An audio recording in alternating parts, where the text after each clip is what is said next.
Good morning, entrepreneurs. You are tuned in to the Non-Corporate Network, the worldwide leader in entrepreneurship. You're watching Entreprenews. My name is Chaz Vandemotter. And I am Dustin Trout. And we are here to bring you some unbiased small business headlines. And the format of the show is that we pick the top 6 trending stories. We debate them for 3 minutes each. Whether you're tuned in on Facebook Live or you're tuned in through our podcast, Entreprenews, we appreciate you guys being here. Tell a friend about us. We want to keep everybody woke. But yeah, we're about ready to kick this off. Dustin, you have anything you want to mention before the dogfight begins? No, let's just dive in. Word. Okay, getting into our first story. So, Instagram has announced, well, they haven't announced, but one second here. Instagram may plan on charging a fee to put links in captions. A 2017 patent suggests. This is just coming to light now, but Instagram has long been up for debate on where are you able to put links. You can't link it in the comments. You can't link anything in the caption on the post. You can't tag a link in the actual post. The only place that you've been able to have links is in your bio or via swipe up if you have 10,000 followers or more. Dustin, what do you think this does if Facebook monetizes the links that you add to captions? And what does this do for the platform as a whole, as well as the advertising side? Now, I think it's great, especially for those that might have a little bit larger audiences that don't necessarily need to put budget behind pushing each post or each post as an ad. I mean, everyone's always wanted that some form of link in the captions. So I think it's huge. It's going to give advertisers and brands another opportunity to drive traffic to where they want them to. Facebook, Instagram, they get a new revenue line. I think what'll be interesting to see is how it's unfolded and how advertisers use it. I mean, everyone's going to be quick to not necessarily abuse it, but be very direct response, be very salesy with it. Those who I think take a more branded approach and help use these links to enhance the overall customer experience, I think those people are going to win. But I think this just it's a new thing that's coming out, and I think people need to be quick on how they're going to leverage it. But I mean, what do you think? Do you think this is going to impact the user experience from consumption standpoint? Yeah, I mean, it turns it into a search engine. You know, I'm on social media, I'm not on a search engine. And if everybody is branding the links all over every single post that I see, and I'm getting constantly taken away from Instagram, I'm not going to like that. I mean, you know, this has long been a platform where it feels like the swipe ups or the links that you're clicking are embedded into the app. They actually come up and you swipe it back down. And so it's very easy to stay inside or create the feeling that you're not leaving the app.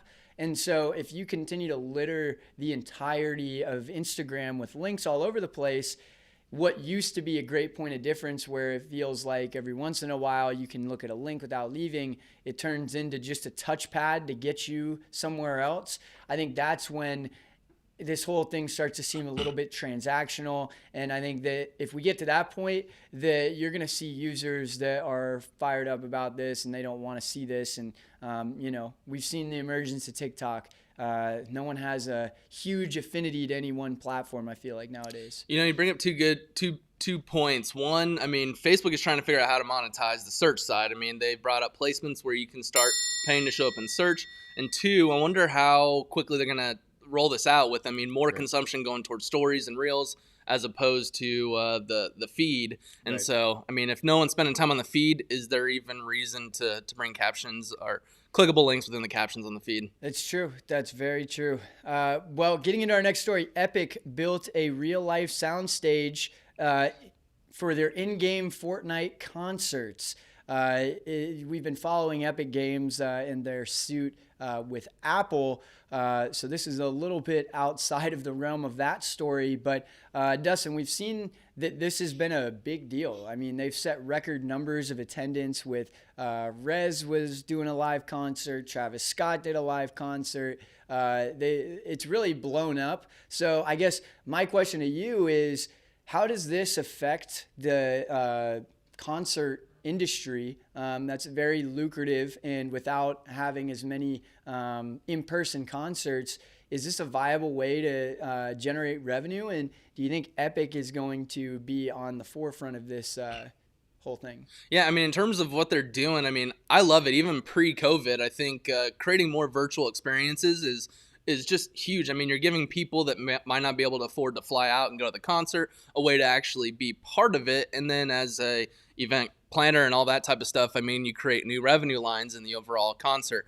Right. What I will say, though, is I do not think that this virtual way of having a concert is going to overtake the live in-person event. I mean, it's just it's the experience that you get. I mean, going to festivals, going to concerts and all that, it's being around other people that are there at the time. I mean, there's just so much value in that, so much to be said there, that I don't think this virtual way is going to replace that. It's just going to enhance it. And I think, I mean, it'll expedite the VR space because, I mean, they're dumping money into the sound part. The next option is going to be, all right, let's make it feel more real life. So I think it's going to be good for the consumers. It's going to generate more revenue for people putting on concerts and events. So I think overall it's great. Yeah, no, I mean, the big point of difference here too is that these are like avatars. So this isn't Travis Scott in the flesh videotaped. They're actually creating avatars of them, and then they're syncing the audio with that. So, I mean, this is a huge budget type of production, but I could easily see them charging $5, $10, $20 for you to go into the concert. And now they've essentially created monetized virtual concerts where before it's just post a YouTube video and hopefully you get enough views for it to make sense to monetize. But now they're, taking matters in their own hands. It seems like Epic is kind of unbundling these large tech businesses and saying, hey, rather than, relying on Google to monetize your YouTube video, come over here and we'll help you generate X amount of revenue off of an in-game concert. I mean, what would be crazy is, you could charge a premium, say, instead of we're having a concert at the pavilion or whatever, we're going to put on this concert where the main goal is to digitize this and put it into a game. And now you offer an experience for the fans. They're going to be part of it. They're going to be in the game, whatever it may be. Again, now you can increase the overall prices of that. You create exclusivity. I mean, I think there's a lot that you could do to kind of, just bring great value.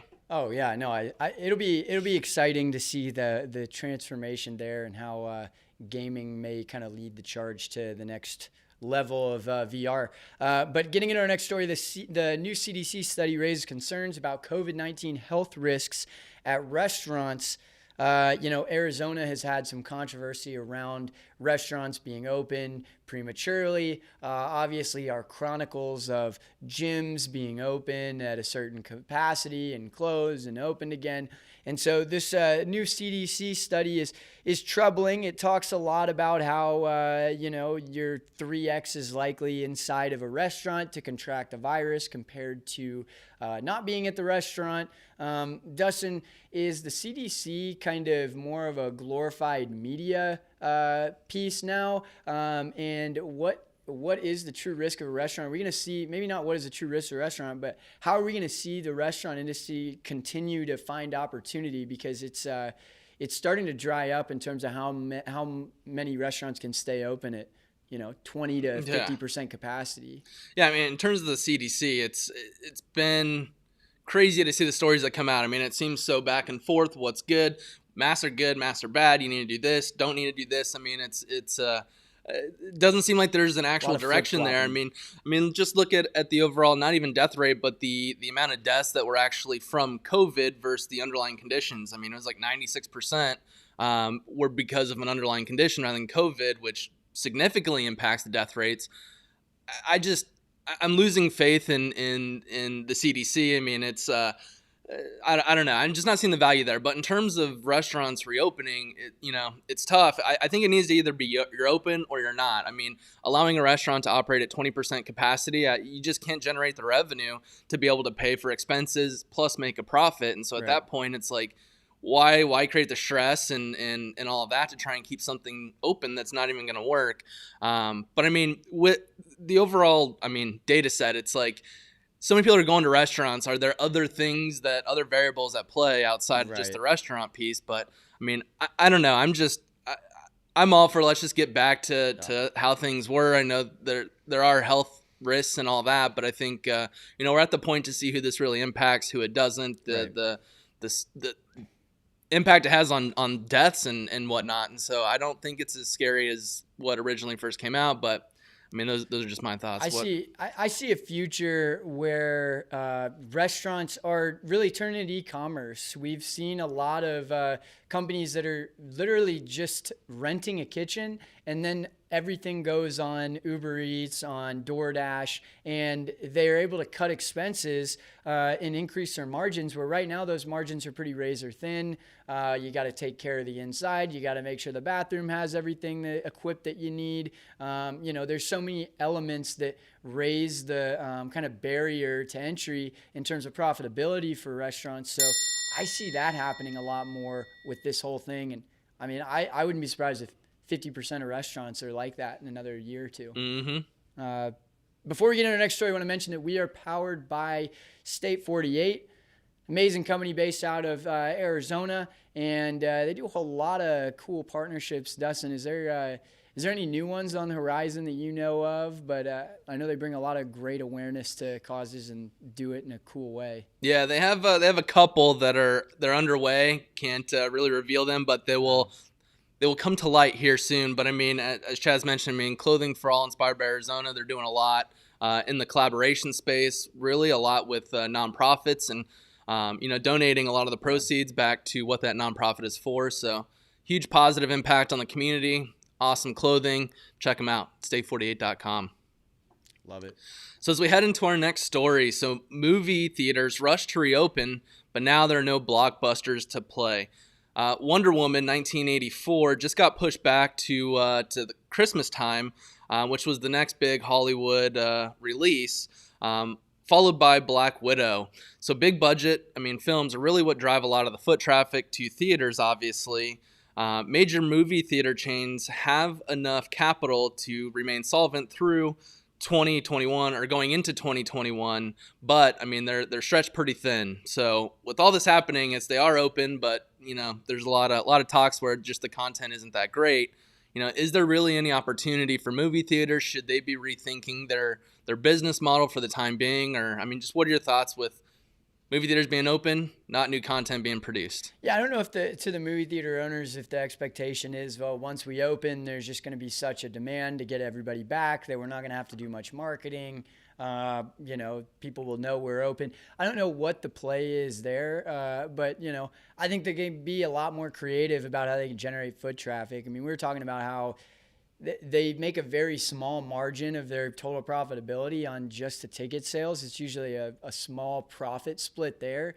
They're extremely profitable on the concessions, though. And so really it's just about getting people in the door more than anything else. And, whether it's licensing old movies, putting stuff in that was recently in the theater, maybe before COVID happened, like at the beginning of the year. I don't know what kind of content that they show, but I think that there's better ways that they can incentivize people to come in. Maybe, you get your first ticket for free when you come back in. Like, I think that they can probably afford to do that to generate more on the concessions. Yeah, I think to your point, reaching back into what were big titles in the past or what had some buzz, and reaching out and seeing what a licensing deal would be to get them going. If a movie's a little bit older, they're probably not making a ton of money off of it as opposed to when it was originally released. So they're gonna be happy and be willing because now they're generating some revenue. Yeah. Now you have a bit more content that people want to come out to. And then to your point, it's maybe you charge $1 for the actual ticket, knowing that people are going to come in for the concessions. I think there's still something where you charge $15-$20 a month, and then you can just come in once a day or unlimited times or whatever that may be. And I think there they can make a little bit more margin on their tickets because people are willing to pay the $20. Get that streaming platform. Exactly, it's that reoccurring revenue. But there's a ton of space, but I think it all comes down to the communication plan. It's everyone's big on, hey, we're now reopened, but no, I haven't really seen too many ads speaking to how it's safe, why someone should come in. And I think that's, the biggest thing that's going to be the barrier to entry for consumers is just knowing that it's safe, that they can go out. That we went to the theaters the first day they opened, and that was kind of the concession was, what does this look like? How are we all going to have to sit apart from each other? But I think having a clear communication plan on how you're going to be safe, I think would work. I like to see Netflix do a deal with one of these big companies where you can like get a free movie once a month or something. Absolutely. So on to our next story, kind of keeping here local. So Nikola been in the headlines a lot recently, but their shares plunged on Friday about 14% amid dispute over short sellers fraud allegations. So a short selling research firm called Hindenburg released a report on Thursday saying that there was a short sellers fraud.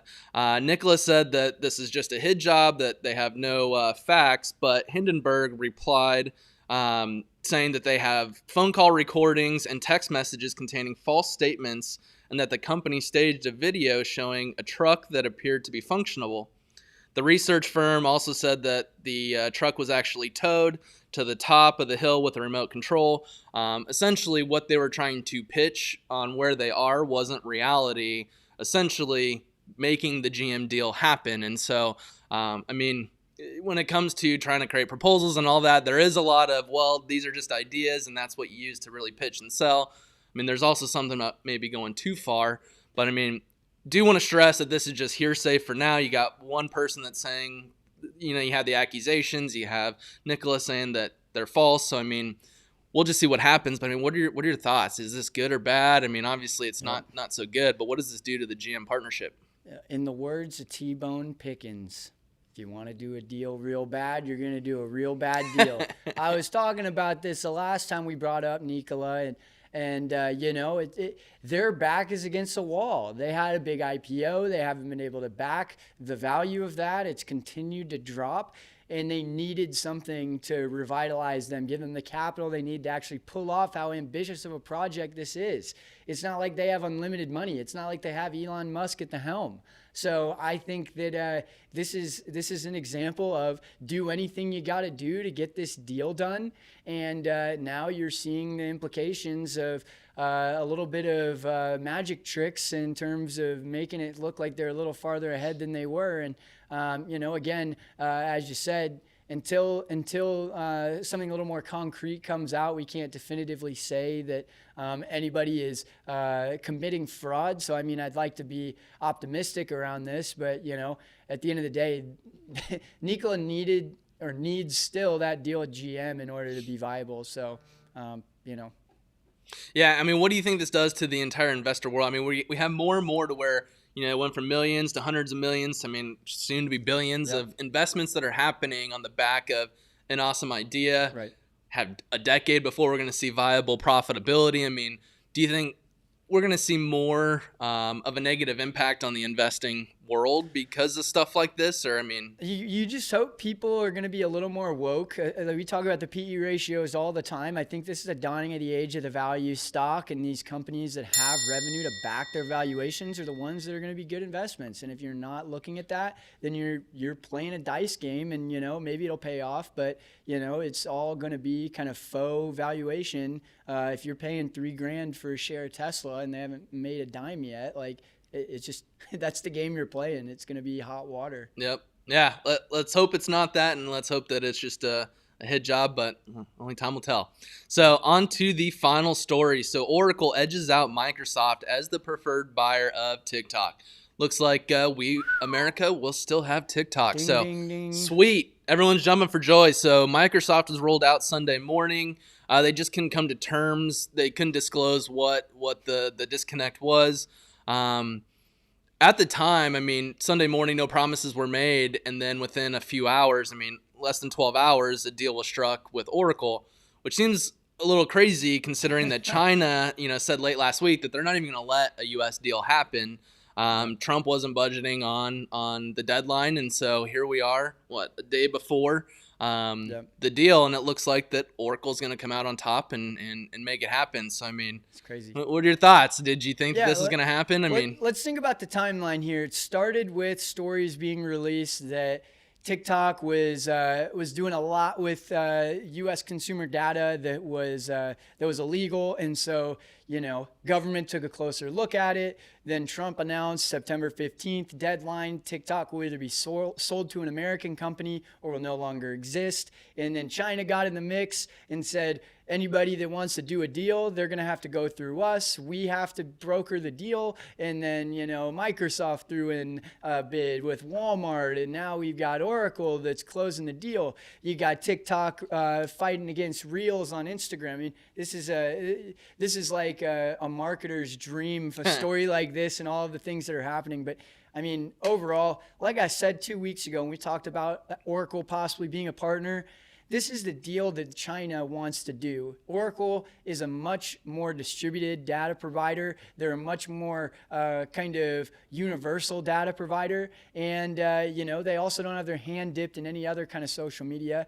They seem to have a little bit less regulation in the social media world. And so I think that if they're going to sell to anybody, it was Oracle. And, we'll see how it pans out for them. But, I just hope to have faith in the U.S. government. They're going to properly regulate this one. Yeah, it's interesting to see how it all played out. I mean, very, very similar to how China kind of rules whenever it comes to an American company coming into China. They regulate how you can do business there and all that type of stuff. And so, I mean, as much as we want to say we don't want to be like China and push ourselves away from it, I mean, after the coronavirus and this, it just seems more and more things that are happening that are making us in line with China's actions just on who can open, who cannot, what companies can work with American companies and how that's going to be taxed and all that. So, I mean, in terms of the race on technology and all that, I mean, it's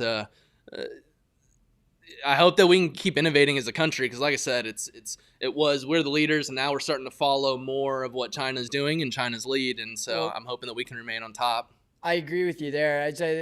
I'm going to be interested to see how this advertising platform plays out. I think I'm pretty bullish on how Oracle is going to go about the monetization of this from an ad standpoint. And, it's interesting to see. I mean, at the end of the day, we got to hang our hats on, well, at least Facebook has a little more competition and they're not sitting there laughing that it went under and now they're still the only one. So. Yep.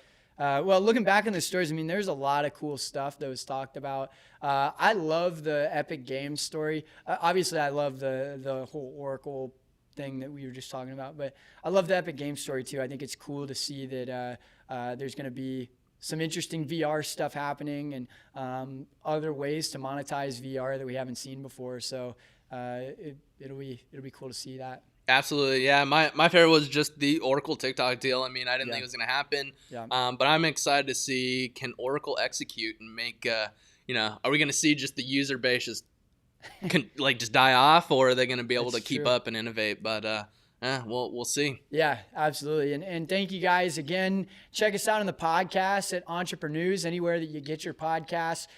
We put these full episodes up on YouTube as well. And you may be watching on Facebook Live, so we appreciate you if you're watching there. But, again, you've been tuned into the Non-Corporate Network, the worldwide leader in entrepreneurship. And, I pretty much got nothing else to say. Dustin, what are your thoughts? Do you have anything you want to tell the people before we get out of here? I just appreciate you guys tuning in, and we'll see you Wednesday. Not many times. Chaz doesn't have much more to say. Hey, so, ncnbroadcast.com. That'll tell you more on that. That's what I said there. It's on the website. All right, we'll see you guys later. Thank you so much. We'll be back on.